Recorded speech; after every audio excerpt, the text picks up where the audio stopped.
Welcome to the Tea Grannies. I'm Elise. And I'm Maria. Today we're here to talk about our NaNoWriMo progress. So pour yourself a cup of tea. Let's get started.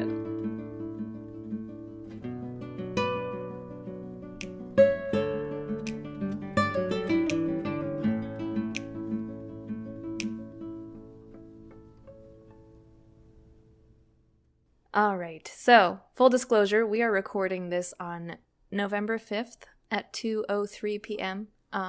Because you care. No, but we're just saying this is how far we are into Nano. We understand that this episode is coming out like a week later, so our progress will be a little different by then. But for now, we're just gonna. That's what this episode is about. We're talking about where we're at in the moment. So Nano in the trenches. We are in it. We are fighting the fight, and that means that we are officially at the end of the first week of NaNoWriMo, and this is our little check-in because we've been kind of checking in throughout the week, but it has been a week. So It's been a rough week already. We're catching up with each other while we're catching everyone else up here too. Yeah, so for my part, I only wrote on Monday and Wednesday this week. For perspective, Nano started on the Monday. So I wrote on day 1 and day 3. Today's day 5. I wrote a little bit today. Planning to write a little bit more, and hopefully that all goes well. But I knew this would happen because my Tuesdays and Thursdays are generally, I don't have time. And that's just the way my schedule's rolled out. So before we started Nano, I went onto their one of their resources page. I can't remember what it is, but we'll add the link into the description later so that you can access it if you'd like. But essentially they had a quiz, and the quiz was about my schedule, which is terrifying because I don't want to divulge that information to anyone who's going to judge me, but thankfully it was just an AI, and the AI told me when I should write during the whole month of November. So I used that and I put it all into my calendar that, okay, this day I'm going to get this many words, this day I'm going to get that many, and that accounts for my Tuesdays and Thursdays that are booked solid. Like I generally, at most I can see myself getting maybe 200 words in there if I'm having a decent day. But I have to make sure I can get those in basically half an hour. So that's about it. Yeah.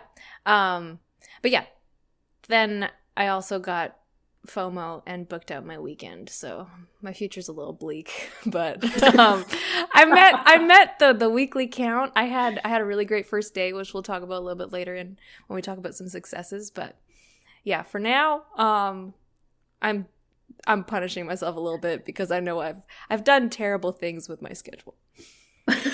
Which is pretty much what is happening to me as well.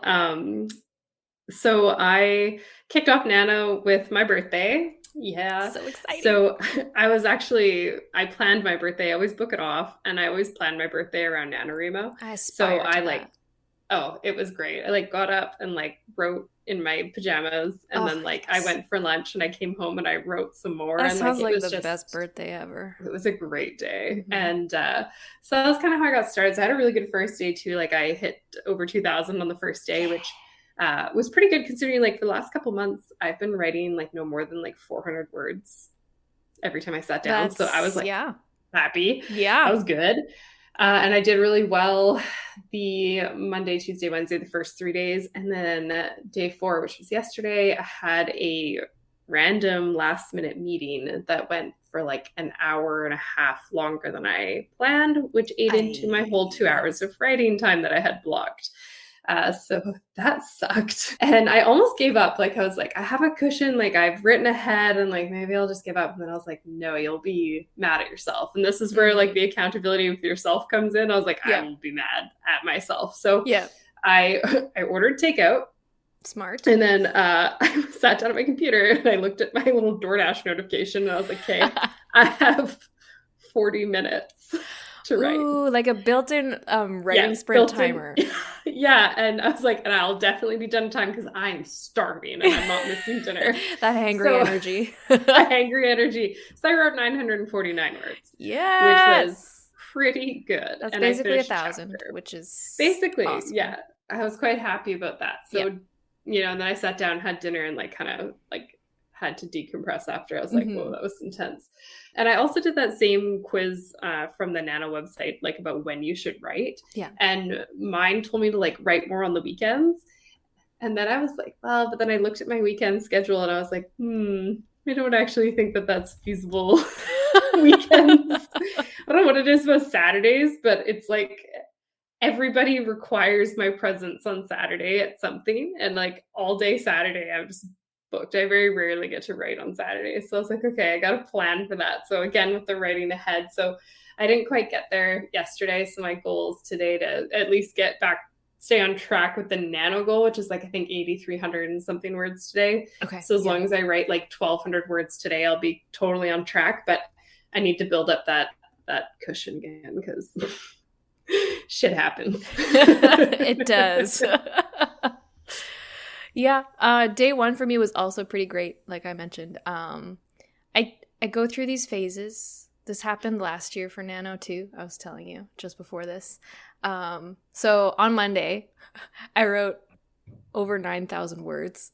Which is amazing. That's insane. I never write more than, like, a good day. I was telling someone the other day, a good day for writing for me is, 2,000 to 3,000 words. If I can get that, like, that is a good writing day. Mm-hmm. I'm really happy. If I get 4,000, geez, I'm over the moon. I need a reward. I can write off the rest of the week because, I had that one great writing day.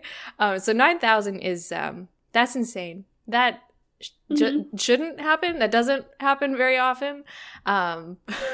So yeah, I was pretty happy with myself. Yeah, very amped. Yeah. Last year was my record NaNo year that everyone's very excited about, and I got 2 different 10K days, which I didn't quite reach that with my Monday, but I'm not complaining because it's close enough. Have the rest of the month. It's close enough. But yeah. So day one, it was a big success. I guess we're into our success section now. Huge success. The only way that bites you in the butt is when you're like, oh, I did so good, I don't have to write today. I did so good on Monday. Mm-hmm. It's Wednesday, and I don't need to. But then I had that same moment like you did of, if I don't write today, I'm going to be mad. Yeah, I'm going to be mad at myself. So yeah, I did sit down and write on Wednesday, even though I didn't need to. Technically, I didn't need to write until the weekend. I think it was like until tomorrow. I could have not written a single word until tomorrow, and I would have been on track. Thankfully, I did not do that. I wrote on Wednesday, and I'm going to do some more writing today, hopefully. And that way, I don't have to push as much out on the weekend based on my schedule. So that's been good. But the little buffer of day one being such a good day, that's a nice thing. That's a really nice thing. I don't know. Are you neurotic like I am, where even though you're ahead of the deadline, you're ahead of schedule, way ahead, like significantly ahead, you're still terrified of not meeting the deadline? So you're like, no, every moment not doing it is a moment wasted, and even though you're ahead right now, it doesn't matter. Mm-hmm. Are you like that? Mm-hmm. Yeah. Okay. It's not just me. Okay. Yeah.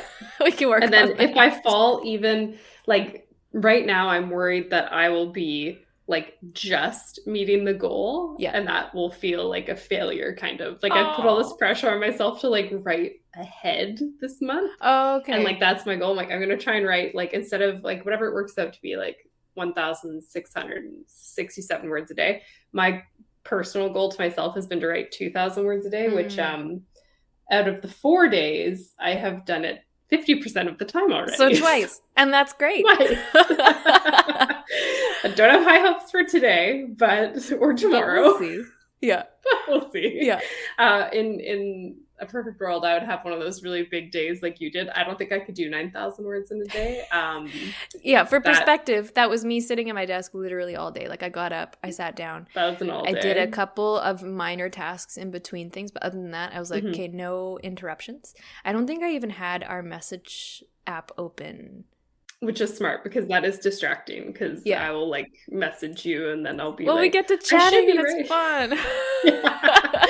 I think my record for like a really good day is 4,000 words. Which is amazing. Pretty so creepy. Amazing. And when I hit it, I was like, did I count that right? Because there's no way I wrote 4,000 words in one day. Like I'm really I used to be a really slow writer. NaNoWriMo and like kind of forcing myself to write drafts like in a timeline has really helped me get more words out. But sometimes, some days, it's still a struggle, which we're going to get into in a moment. We will get into struggles. Yeah. But for Yeah. successes, I think I had a couple more. Like, we were going to talk about outlining because Yes. if you've listened to any of season 1, you've probably heard us say something to the effect of outlines. Blech, we don't do that crap. We are both pantsers. Or we tried and failed too many times, exactly. so we just don't try anymore. Exactly. It's been a bad experience. It's traumatizing. Don't want to try that again. But yeah, that's a whole lot of exaggeration, as we, I think, both discovered this month. We both outlined the draft that we were going to write for NaNo ahead of NaNo, right? Ahead of it starting. We both had an outline. I think you had intended to do that because you're rewriting something that you wrote before. But for me, this is a first draft. I had no intentions of outlining. I knew I had the ending, like with this draft, because it's book 3 in a series. And I want it to be a trilogy, so I want the series to end here.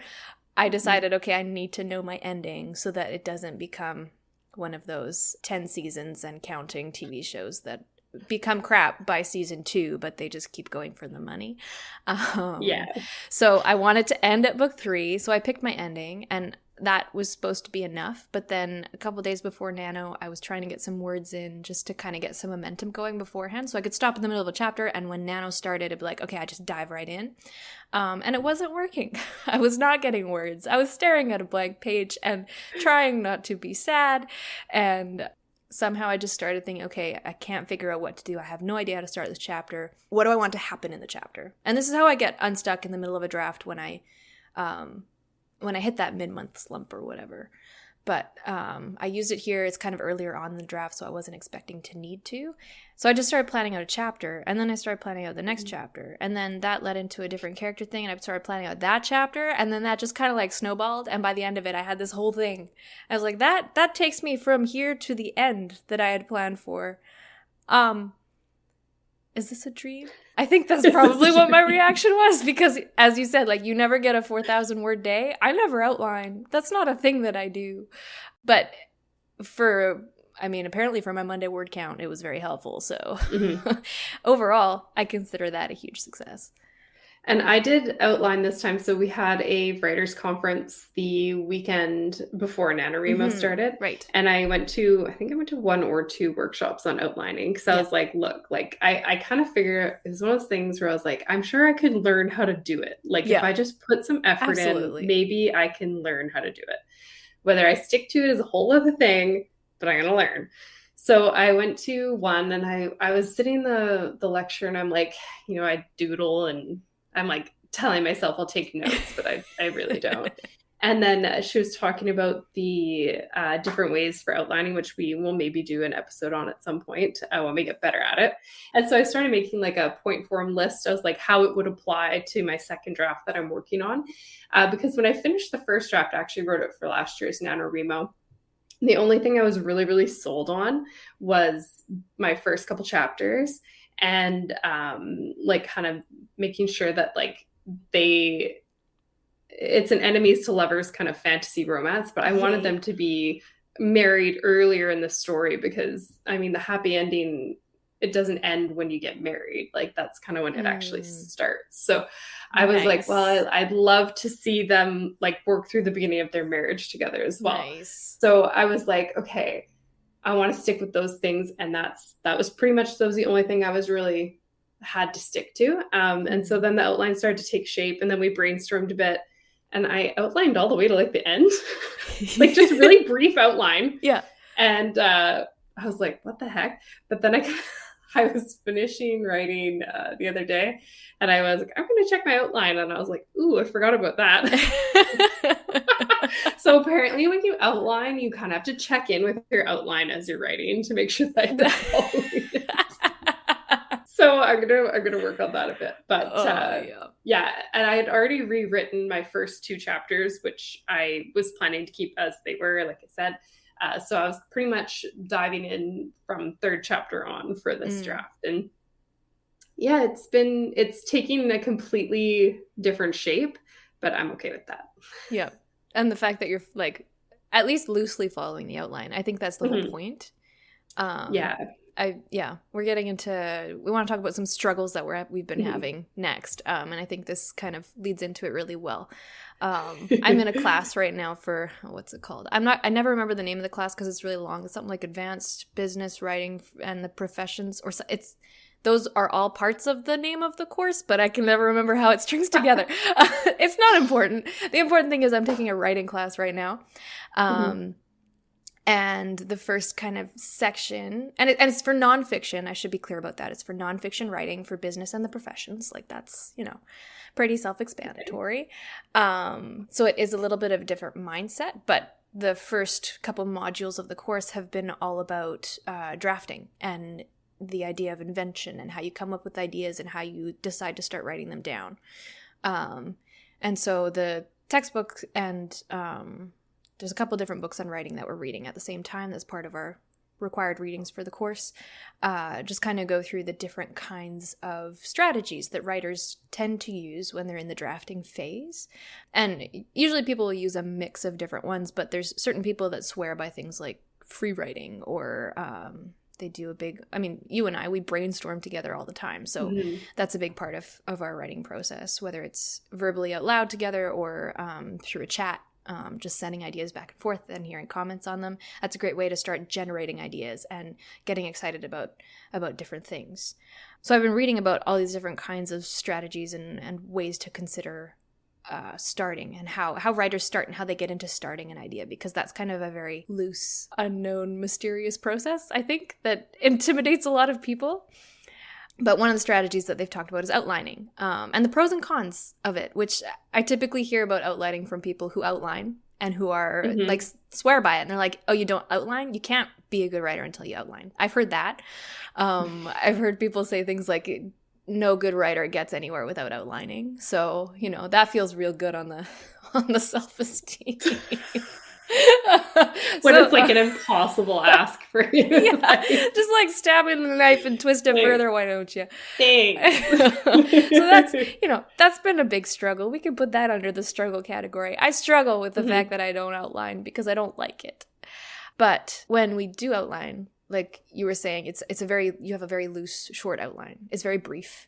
And I think that's where the strength of it comes in for pantsers and people that don't typically do it, or they find it frustrating. I find it frustrating to outline because then I feel like I've written the book already and then I'm bored. It's like I know what's going to happen. Why am I doing this? I write books for myself. I write books to discover the story and to go on a journey with the characters, and that's what's fun about it for me. So I can't, if I want to get anywhere with a draft, I can't take that out of the equation. And I think how I've managed to trick myself into outlining is by keeping it brief and keeping it short, or by not outlining the whole draft, just outlining a chapter. And when I say outlining a chapter, I don't mean like I go through every single moment of the scene and I say so-and-so speaks here, and no, that's writing the chapter.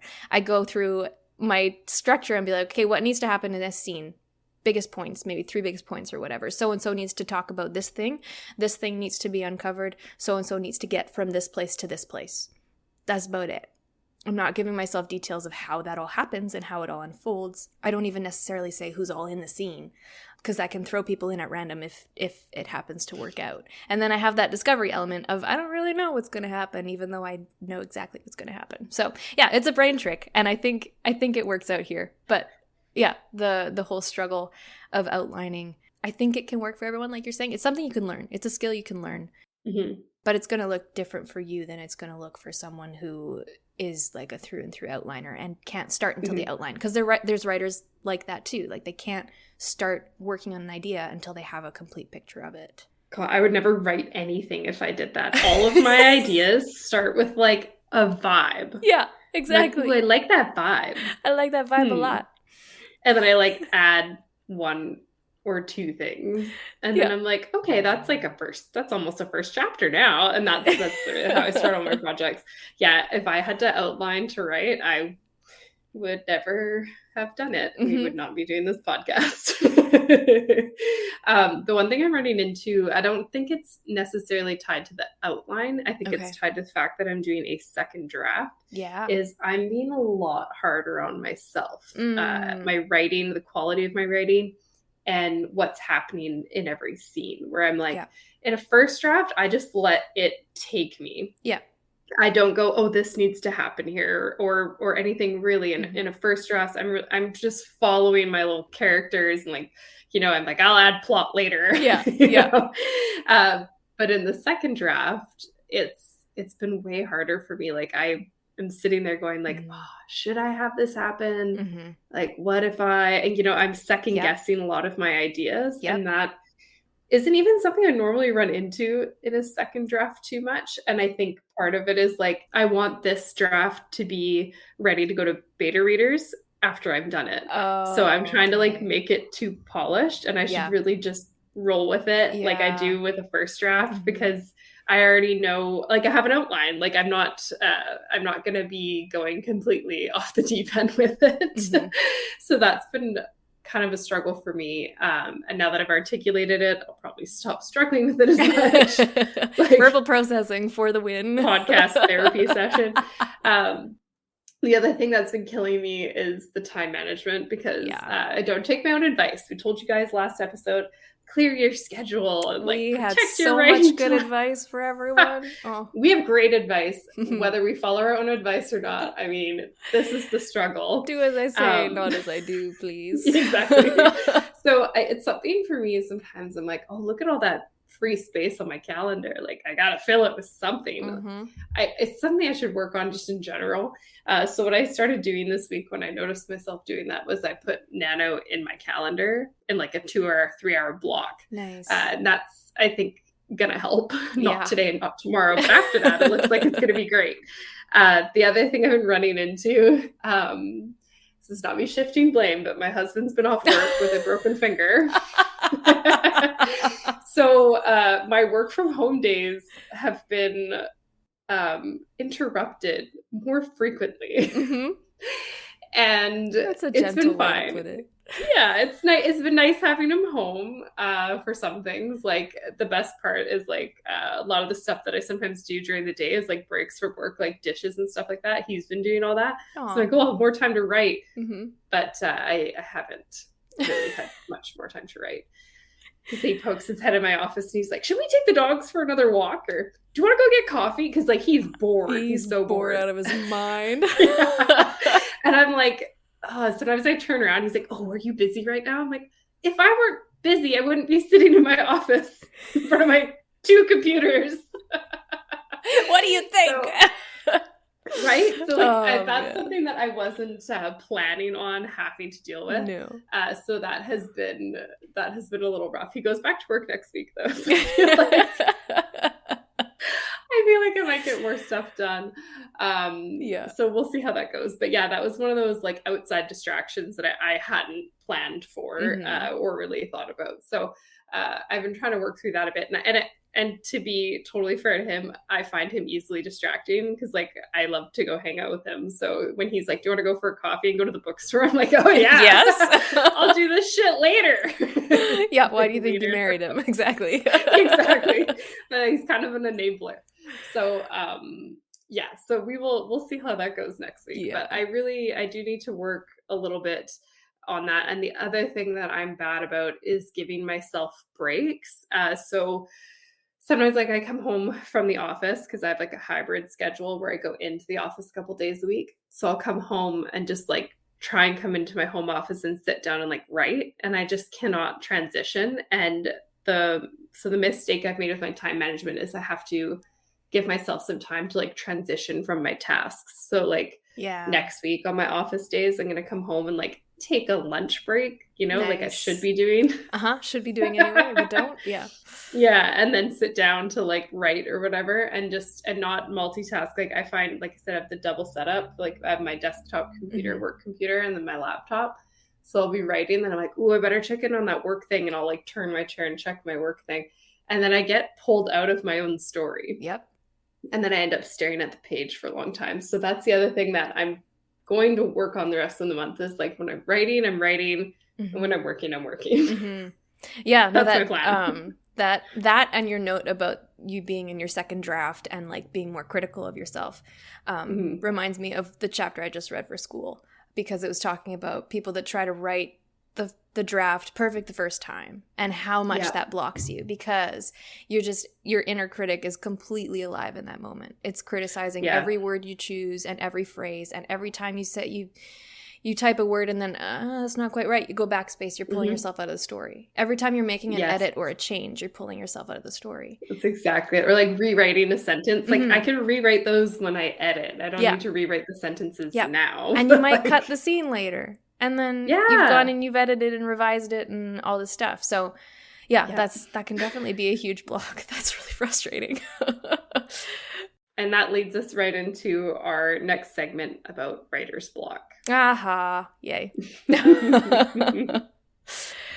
All right. You already know my stance on this, so I guess I'll just kind of take it away. I think I've talked about this in episode 1, in season 1 as well. So this might be some double up on information, but I don't like the term writer's block. I haven't liked it for a long time. I used to use it all the time, but I just find it way too easy to twist it into this unhelpful excuse. Just giving any reason why I'm not writing, I'm having trouble writing, just slotting it all under writer's block doesn't feel very helpful to me, because it's practically the same thing as saying, well, my muse is just not answering my calls today, so I'm hooped. And that's not true. I don't believe in the muse thing either. So I like to say that I don't believe in writer's block, and writer's block is a myth. But if you like that language and that's a vocabulary that you want to keep, instead we can try drilling down into maybe what we can call the types of writer's block, which I'm willing to compromise on this for the sake of anyone whose opinion differs from mine, which there will be plenty, so that is totally fine. But yeah, if you want to talk about the types of writer's block or the reasons why you're having trouble writing, that's all writer's block is. It's a set of reasons why you're having trouble getting words on the page. And once I drill down to a specific issue that I'm having, I can usually figure out a different strategy for dealing with it. And that's what, you sit down in front of a blank page, you're having trouble. I decide to outline my scene a little bit, and then all of a sudden, wow, I've got 2,000 words. Where did those come from?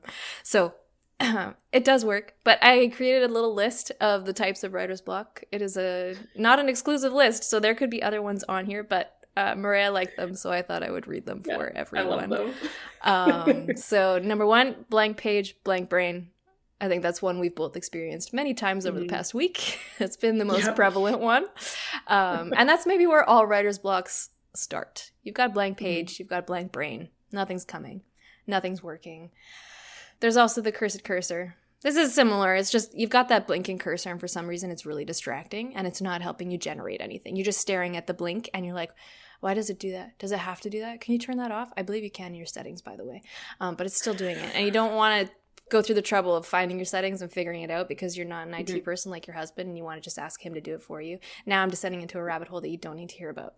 The next one is the attack of constant notifications. And this is when you've kept your phone next to you on vibrate or whatever because you know you're waiting for a certain thing and you need to be there for when it's on your phone. Maybe you just forgot to put it on silent because you know that that'll be more helpful in the long run. But the attack of constant notifications, I think that happens to everybody. And then the next one related to that is my phone is on silent and face down on my desk. And how did I get on Instagram?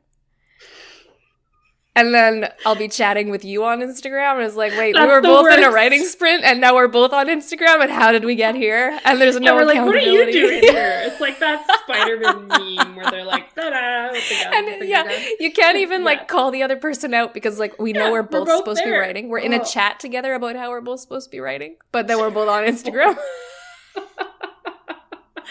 Social media is the devil, and I will accept no argument. Yeah. Okay, and then some real reasons for writer's block. I've written myself into a hole and I don't know how to crawl back out. Mm-hmm. That sometimes involves cutting words, which is killing darlings, which is very painful for everyone. I just want to fix this one thing before I write some more, and oops, how did I end up with 3 more variations of chapter 1? When did that happen? This is for you rewriters out there. Yeah. Mm-hmm. Yeah, where you go back and you're like, I'm just gonna read. I'm just gonna read a little bit to see, what I wrote last time. It's a lie. You're not just going to read. You're going to edit, and you're going to revise, and you're going to bring that inner critic to life. And then when you go to sit down and type new words, you're not going to be able to because the inner critic is the one talking. The creative is not the one talking. So, that's what my textbooks are telling me. And I'm believing them. It's happening too often for me to not to. No, it's definitely out there. The thing that I run into the constant notifications. I come from a family who really likes group chats. Mm. And I love them. I love them, but also like shut up. So I have muted most of my group chats because sometimes like I will pick up my phone and there's like 30 messages in the chat and it's just Oh my my mom and my goodness. brother talking to each other about like home decor and I'm like, couldn't you guys have just texted that to each other instead of like sending me 30 notifications about like windows, like, so stuff like that. And then I mean, I make fun of my dad for this, but I also do this where you like message someone because you're like thinking of the thing and you're like, if I don't message them right now, I'll forget. So I work for him. So he does that to me a lot. And it's really annoying when I'm in the middle of like my writing and he'll like, hey, remember we got to do, XYZ on Monday. And I'm like, well, now all I'm thinking about is like, maybe I should prep that stuff so it's ready for him on Monday, right? So That's like Monday's problem. Monday, yeah, and I have a problem. Like I'm super good at telling my friends that. I'm like, that's Monday's Yeah. problem. Yeah, I'm not so good at doing it to myself. So Me my neither. solution to all of those phone ones is to put your phone in another room. Mm-hmm. Put it away. Yeah. Like far enough away that it's not within arm's reach. Like you Yep. physically have to get up and leave. So like I put my phone usually in the kitchen Mm-hmm. and then I go all the way down the hallway down to my office where I write. And then if I write like a certain amount, like it'd be like in 500 words, I can go check my Instagram. This is what we've come to. Yeah, and it's funny how that's a motivation, like, as we're so addicted to our phones, right? So I was like, that actually, it kind of works for me. Um, so yeah, that's definitely a writer's block for me. Um, but the other one that gets me is the imposter syndrome. Yeah. That one hits, and that is actually, I would say, the biggest writer's block, like cause of writer's block for people. When you're sitting there, you have the blank page and the blank brain, and you're almost like afraid to put words down because you're like, what if they suck? But the thing is, like, you're the only one reading them if they suck. Yeah. So just put them down anyway. And I am totally going to take my own advice, guys. Totally. Promise. This time for sure. This time for real. But yeah, I do that too. And like I sent my first 2 chapters of this story out to our writers group. Mm-hmm. I think it was last month actually. Yep. And I was all like, I don't know about this story. Like I was actually going to start a new project for NaNo. I was going to give up and be like, you know what? I'm just going to follow this like one vibe I have for another story and just say screw it. Yeah. And then I got my feedback on those first 2 chapters that I wasn't sure about. And I got probably the best feedback I've ever gotten on my writing before. Wow. From the whole group as a whole. So I was like, whoa, I really delivered, I guess. Like if everybody said it was good, that's good odds. Mm-hmm. So that was actually what helped motivate me to keep going with this story instead of dropping it and starting a new draft. I love it. Yeah, so that was kind of a tough one. So imposter syndrome is a big one. Like we have done an episode on it and I feel like we could talk about it forever. It's just something everybody runs into. So if you're stuck, definitely have that little inward look at yourself and say, why am I stuck? And one of the other tricks actually that helps me get unstuck when I'm feeling like I can't get words out is I will go do something else and like daydream about my story, like purposely daydream about it. Yep. That one is probably my favorite. And I actually often like walk my dogs in the morning and I listen to music and I'll daydream about my projects. And sometimes like I'll stop and make a couple notes in my phone because like, as everybody knows, I can't remember anything if I don't write it down. So I'll do that. And then I can go back to my notes. Like I've gone back to my notes and been like, oh, I forgot I came up with that. That's good. I'm going to add that. That's my favorite. That's a good trick. I know Elise has some other tricks as well. So I'll let you chat about those for a sec. I really like the daydream one. That's one of my favorite ones. I was gonna tell a quick story. I was trying to fill a plot hole. Book 2, Heart of the Forest, which just came out last week. I got feedback. I got like my last phase of feedback back from you, and you'd pointed out something that I think I noticed in the previous draft, but I just chose not to. For whatever reason, I chose not to fix it. Like, what's wrong with me? But you were like pointing out, like, yeah, no. I was like, Damn it. Sorry. So I had to fix it. And I sat down to get through some edits, and I got to that part of the manuscript, and it's like, I got nothing. This book is releasing in less than a month, and I have to fix this before I publish it, and I don't know how to do it. I don't see a solution to this. And I was sitting there for a while, and I could not figure it out. So I fixed some other things. I was like, whatever. I was like, okay, it's time to have supper, and then my husband and I go rock climbing 3 times a week at the gym. So I was like, okay, I have to go. It's not happening today. It's a weekend problem. So we ate and we got all ready for the gym. We go out there, and so if you've never been to a rock climbing gym, we go bouldering, which is the kind of rock climbing where you're not using ropes. You don't climb very high, and you're just solving a rock climbing problem. Like, there's a bunch of problems set up on the wall in different colors, so they're color coded, and they're different grades and different levels, and then you just kind of like problem solve each one and see if you can complete it.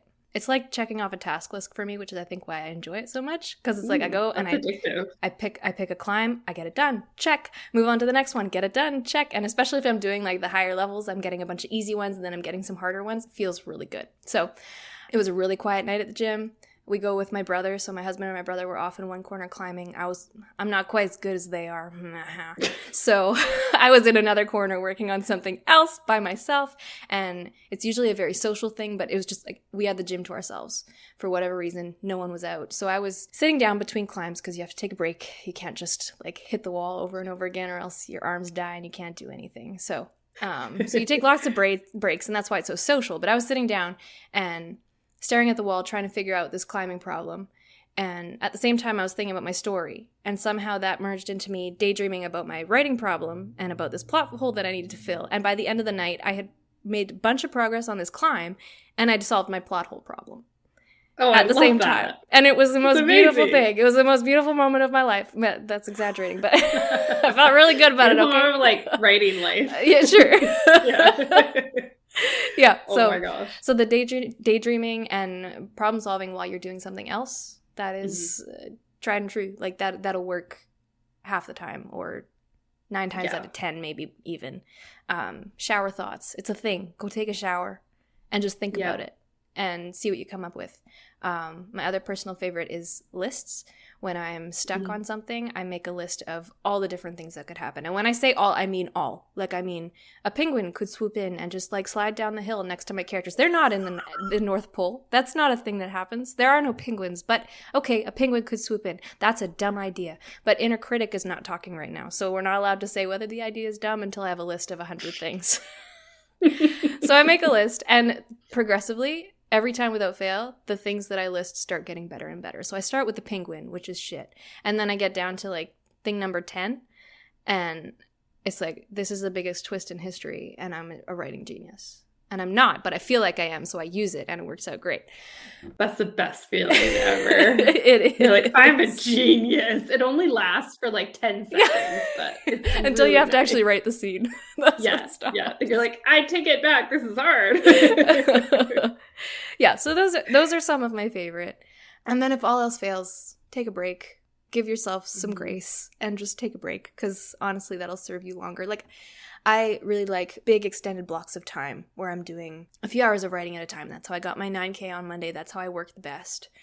But it's been scientifically proven, I believe, that people work best in focus blocks of like 45 minutes at most, which makes me cry. Because I want like 4 solid hours to feel like I've made, I've gotten some good work done. 45 minutes is all I get. And then I have to get up and stretch. So yeah, if that's all you do 45 minutes, 15-minute stretch break, 45 minutes again. That can be a really good way to just keep your brain going. And then take a walk, do something active to get your blood flowing, to get those endorphins going. And that's usually going to help you a lot in the long run. You'll at least get some words in, and then you can go back and fix them later, but at least you're not sitting at 0. Exactly. And I find exercise to be one of the really helpful things to do before writing, or like break up your writing blocks with exercise. Because a lot of time, not that it's mindless, but your brain can kind of go a bit on autopilot when you're exercising, like walking or whatever. You kind of start to go on autopilot. I sometimes like in spin class, it's like really loud with the lights and like the music and stuff. It's dark, but it's kind of nice because no one's talking to me, no one can reach me, no phone, nothing. And I'll sometimes just like listen to the instructor. Like I'm on autopilot, I'm listening, but I'm thinking about like my writing, whatever, my goals and stuff like that. And that actually is a good time to do it because I can't get out of my own head. Like I can't be distracted. So that's pretty helpful. One of the other things that I do when I'm feeling like not necessarily blocked, but like if I'm on like a really slow go with writing, like I'm getting like 100 words and it's like you know where you're trying to go, but it's just getting there is just can't get there. Yeah. So that's when I get into writing sprints. So it's something we do together all the time. And it's like one of my like recommended ways to write, really. So like we usually do it in little blocks. So if I'm having a slow, Elise is great because she's very rarely having a slow time, but I often have slow times. So we will do, for me, 15-minute sprints. And then we have to check in with the word count. You know, and Elise is like 600 and I'm like 105. And then it reverses with the next one. And you're like, I got 800. And I'm like, I got 47 because I'm on Instagram. Yes, that is also what happens. It helps us stay on task a little. But once we get on a roll, we'll extend our sprints to like 30 minutes. And sometimes we'll have a sprint with a word count goal too, which I find the most effective when we're in NaNoWriMo, especially. So like, I'll be like, we're doing a 15-minute sprint and I'm going to get 500 words. Like I have to haul ass to get 500 words in 15 minutes. Like, and so in a way I'm like kind of competing more with myself than with you, but it does work. And if you don't have a writing buddy to sprint with, and they're not free to sprint with you when you are writing, you can totally enlist the help of someone just close to you. Like my husband gets to be this person a lot.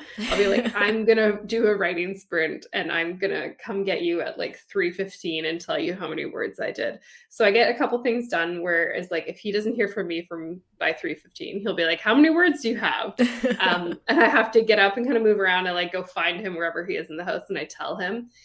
And he's also like a major cheerleader. He's like, that is so awesome. Aww. Like, you know, that's adorable. So yeah, it's cute. And then one year, actually, we had this little half wall in our house, and I sat in my chair before my wrist problems got bad. I could write in my recliner. Anyways, I would sit in my recliner, and we had this little half wall that leads downstairs, and he would play video games. And I would yell every time I hit like 500 words, and he would throw me a Halloween candy. Oh, yeah. So, I remember that one. That's genius. So I won that year. I probably also gained a couple pounds. So who cares? So that kind of stuff works too. Like we've talked about the reward system a lot. Right. And I think a lot of the time we talk about the reward system like for something big. Like you finished your draft, you get a reward. When you're doing Nano, or sometimes you just need some help, you can give yourself rewards for 500 words or 100 words, like just whatever helps kind of get you through. Like I've been doing, 500 words, I'm going to go make a cup of tea. 500 words, and I'm going to go have a snack. 500 words, we're going to take the dogs for a walk. When I get back, I'm going to do another 500 words. And like doing them, I actually have noticed the 500 word block thing works really well for me, because what actually happens is I usually write way more than 500 words. Yeah, and then you feel good. So, exactly. Then I'm like, I killed that one. I got like 800 words. I love it. So yeah, sometimes you're just tricking yourself, honestly. I feel like so much of writing is just kind of tricking yourself. Tricks and bribery. Just bribe the heck out of that and you'll be done in bribery no time. Is awesome. It works for a lot of things. Like when you're training like dogs, for example, like they get treats and praise when they do something right. So like you should do that for yourself. Yeah, humans like to think they're above all that, but nah. Why do you think kids like candy animals. So much? Yeah. Oh my God. It's so true. Yeah. That's why like we do stuff like, if I can get through this horrible workday, I'm going to go to like McDonald's on the way home or something. You know what I mean? Like I know everybody does that. They're like, if I could just do this thing, then I can have this. Yeah. So we definitely, the reward system is a great trick.